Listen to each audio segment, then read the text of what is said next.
It was almost midnight when Lucas steered his old Toyota Corolla onto a deserted stretch of highway in rural Pennsylvania. The rain was pounding the windshield so hard it blurred the road ahead.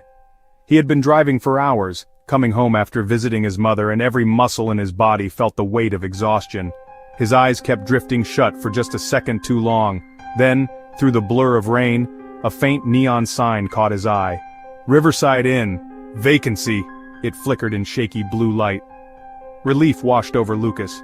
In that lonely darkness, even a half-broken 1970s motel sign felt like a welcome sight. He tapped the brakes and pulled into the parking lot, praying for a miracle bed to sleep in. Inside the lobby, everything smelled stale and musty, like damp carpet that hadn't seen sunlight in years, and old cigarette smoke. Fluorescent lights overhead hummed. The front desk was bare except for a tarnished bell. Lucas hit it once with a bit more force than he intended. From somewhere in the back, he heard feet shuffling across old floorboards. Moments later, an elderly man shuffled into view. He looked friendly enough at first glance, with a round face and a warm smile, but something about the way he stood made Lucas uneasy. His grin was just a little too wide and his eyes had a curious glassy look. Lucas flashed the man a tired grin of his own. "Late night, huh? You're lucky, we've got one room left." Lucas nodded quickly, still half out of breath from the drive. He signed the yellowed register with a shaking hand. The desk was cluttered with trinkets, an old radio, some dusty postcards. "Room 6. The man plucked a tarnished key from a hook and slid it across. "Room 6, he said in a surprisingly soft voice. Lucas slipped the key from the counter. "Listen, tonight, stay in your room. Just don't open the door. No matter what you hear, don't open it." Before he could thank the man, the owner leaned in close, lowering his voice. His smile never faded, but his eyes grew serious. Sure. Lucas blinked at him. Sure. He managed to chuckle, uneasy. He figured the old man was just messing with him, telling a local ghost story to a weary traveler. Funny. No, he told himself, not funny at all. He walked away, forcing a casual wave. The hallway to room 6 was dim and narrow, just a single light bulb at each end. Lucas nearly stumbled over a threadbare rug as he hurried down it. His heart had started pounding, though he didn't know if it was from fear or relief at finding shelter. He dropped onto the lumpy mattress of room 6 and closed the door with a click. The room was dingy, water stains spotted the ceiling, the wallpaper was peeling at the corners, and the carpet had dark, mysterious stains. A thin sheet covered the bed, and the pillow smelled like old fabric softener. There was a strange, faint metallic scent hanging in the air, like the tang of rust or old blood. Lucas pinched his nose a little. It wasn't pleasant, but he was too tired to care. He fell into bed fully clothed almost immediately, the exhaustion overwhelming him. He closed his eyes, letting the darkness and the sound of rain lull him to sleep. Around 2:30 a.m., Lucas awoke with a start. Something was scratching at the wood of his door. Nails, or something like nails, scraping slowly. His heart slammed against his ribs. He didn't move a muscle, just listened. The scratching continued for a moment, then faded. In its place came whispering. It was soft, just at the edge of hearing, but it was real. Lucas held his breath. The voices were hushed, childlike almost, giggling and murmuring. He couldn't make out any clear words, but every now and then it sounded like they were calling him. A wave of cold dread washed through Lucas. He felt rooted to the bed. The old man's warning replayed in his mind, "Don't open the door." Suddenly there was a knock. It was slow, deliberate, a single rap, like a knuckle against wood. "Lucas! Lucas!" came a faint, echoing call, the whisper of his own name. His blood turned to ice. In this deserted place, how did anyone know his name? His pulse thundered. Every instinct screamed at him to run, but he was paralyzed. He yanked the covers up over his head, heart hammering. Under the sheet, with only his eyes peeking out, he stayed absolutely still. The knocking and the whispers faded after a while. Outside, the storm remained silent. Lucas felt his own breathing get loud in his ears. He couldn't stay there with that thing. But that old man's words, his clear warning, kept him from doing anything. The rest of the night crawled by with agonizing slowness. When dawn finally began to lighten the curtains, Lucas still sat wide awake, clutching the blanket for warmth. The sounds had ceased completely. Whatever had been there in the night was gone. Morning came with weak sunshine and the distant sound of a sizzling pan. Lucas grabbed the room key and walked back to the lobby, clutching it like a talisman. The motel owner was fixing coffee at a little counter. His face froze when he saw Lucas. "You didn't open the door, did you?" No way, I never opened it. "Good. If you had, believe me, if you had, you wouldn't be standing here right now. Lucas felt a chill run down his spine. He sank into the only chair by the counter as the old man poured him a cup of coffee, bitter and lukewarm. Lucas tried to sound casual, but his hands trembled slightly as he lifted the mug. I thought I was dreaming. There were whispers and scratching. It said my name. I've seen things, Lucas. Strange things. People. They stay here one night, and in the morning they're just gone. This motel was built on old land, an old settlement, long before this highway. Something bad happened there. Something I still don't fully understand. Why are you telling me this? Because if you want to leave, leave before it's dark again, tonight. Just pack up and go while you can. If you stay, you won't make it. I thought about checking out right now. He opened the door, heart racing, then hesitated. He took a breath and stepped outside the lobby. The air smelled fresh, but that comforted him only a little. He walked to his car, parked under a weak shaft of morning light. He popped the hood with trembling hands. The engine had died hard. There was no sputter, just a single click when he turned the key. He sighed with frustration and fear.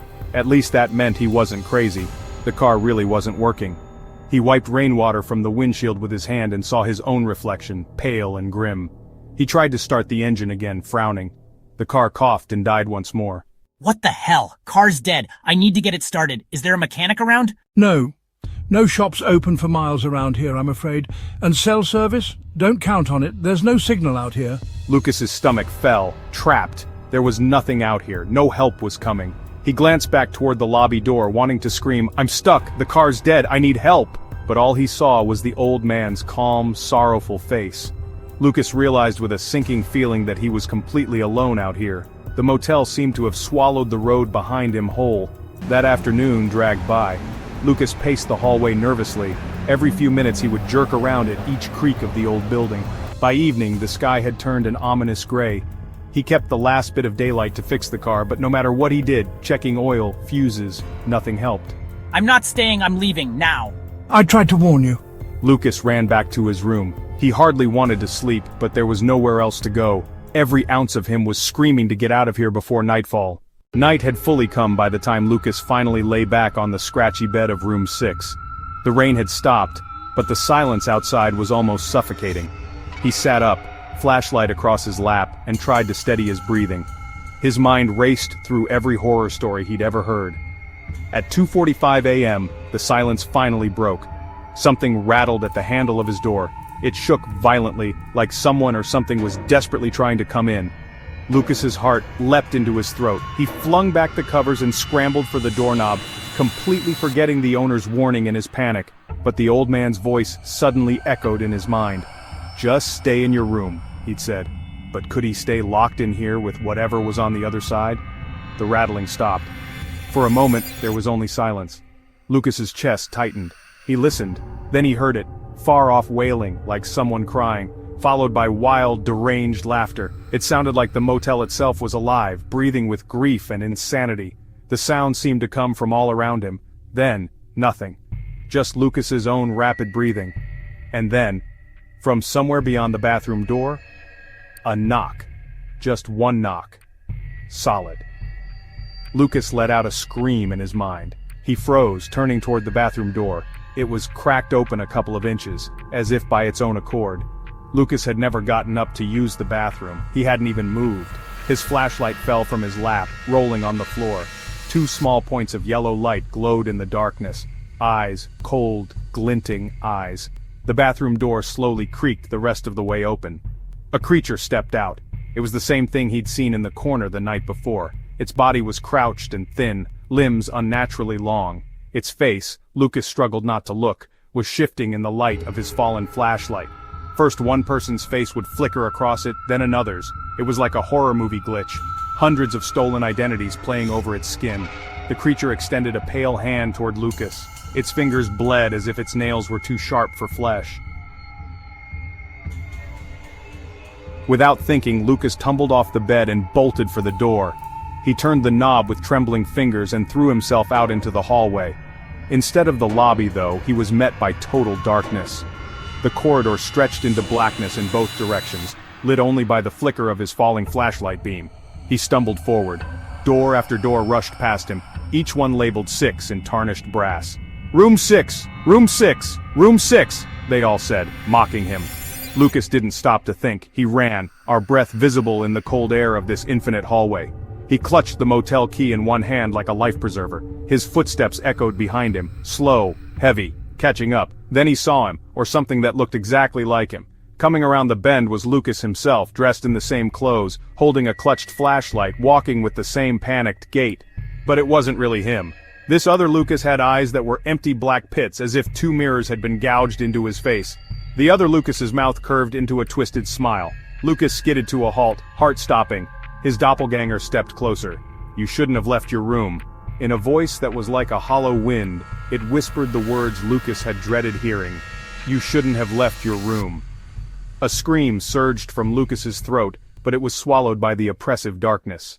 Morning light found the lobby empty and silent. The old man in the hallway held a flimsy dusting cloth but had stopped mid-swipe. He looked tired, older than before.